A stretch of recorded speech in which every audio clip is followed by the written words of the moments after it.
Regulation is contagious. Why your nervous system is the lesson.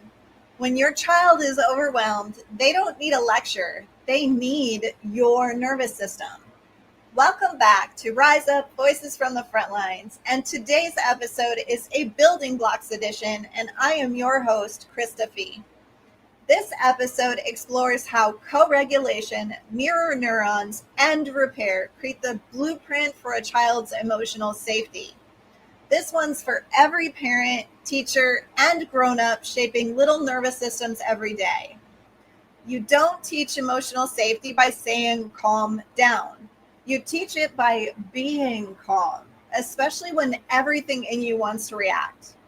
Today, we're talking about something I call the emotional echo effect, how your nervous system literally becomes the blueprint for your child's ability to self-regulate. Because here's the truth most parenting books don't tell you. Your nervous system is louder than your words. When their storm hits, are you the shelter? Picture this. Your child melts down in the middle of Target, eyes wide, breath shallow, body flailing. You feel your own chest tighten and your heart rate spikes. This is a fork in the road moment. You can meet chaos with chaos, or you can anchor in. Not because it's easy, but because you know that they are borrowing your nervous system in that moment. They don't just need discipline, they need co-regulation. So what is co-regulation? Co-regulation is when a calm, steady nervous system helps soothe an activated one. It's not fixing, it's not silencing, it is attunement. You say, I see you, I'm not scared of your feelings, and I've got you.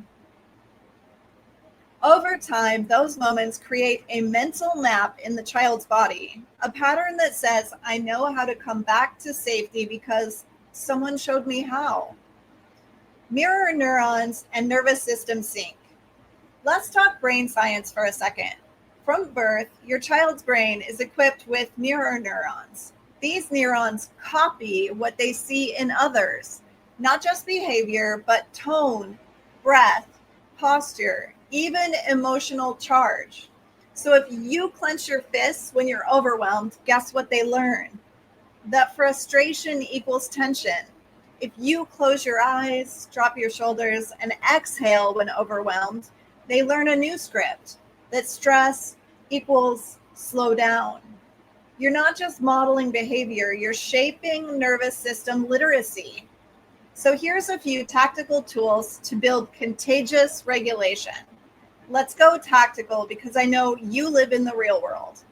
Here are 5 powerful co-regulation practices that I invite you to implement immediately. These are simple shifts that have huge impact when applied over time with consistency. Breathe together. Literally sit beside your child or in front of your child, place your hand on your heart, and invite them to mirror your breath. Say something like, let's breathe like waves. The sync is where the magic happens. You can even place their hand on your chest and your hand on theirs to create even more connection. Name the moment. Say what you see, not to correct, but to connect. I can see a part of you is feeling overwhelmed, or sad, or angry. I'm here. We'll figure this out together.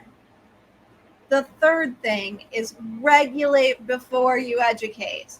Don't rush into fixing or discipline. If their brain is still in fight or flight, logic won't land. Co-regulate first and then teach. 4, make repair a ritual. You are human. You will lose it. The repair is the lesson.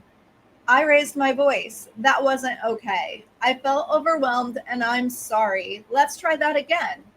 That models humility, safety, and resilience. Use nervous system vocabulary. Try phrases like, is your body feeling fast or slow right now? Or are you in red, yellow, or green zone? This gives kids the power to notice, name, and navigate their states. And here's an in the real world moment. From chaos to co-regulation. One mom I worked with used to describe her toddler's meltdowns as hurricanes. She'd brace for them, shout over them, and collapse afterwards until she started practicing regular co-regulation. Instead of reacting, she sat on the floor. She said, "I'm here when you're ready." And then she began humming or singing. The first few times, nothing changed, but over time, her child crawled into her lap and matched her breathing. That child didn't stop having storms, but she stopped weathering them alone. Here's some real talk. You're not going to be Zen all the time. You're not supposed to be.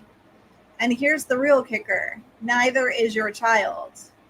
You are allowed to lose your temper. You're allowed to cry. You're allowed to pause mid-yell and say, "I need a minute." And so are they. What matters is that you circle back, that you return to center, because your kids aren't learning how to avoid emotional chaos. They're learning how to come back from it. Let me say that again. Your kids are not learning how to avoid emotional chaos. They are learning how to come back from it.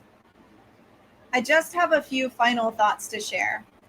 Regulation is contagious, and your nervous system is the most powerful parenting tool that you have. When you breathe, you're teaching. When you repair, you're teaching. When you soften, you're giving them permission to soften too. So today, breathe deeper, speak slower, move softer. Let your nervous system say what words never could. You are safe, you are seen, and you are not alone. That is the Rise Up way.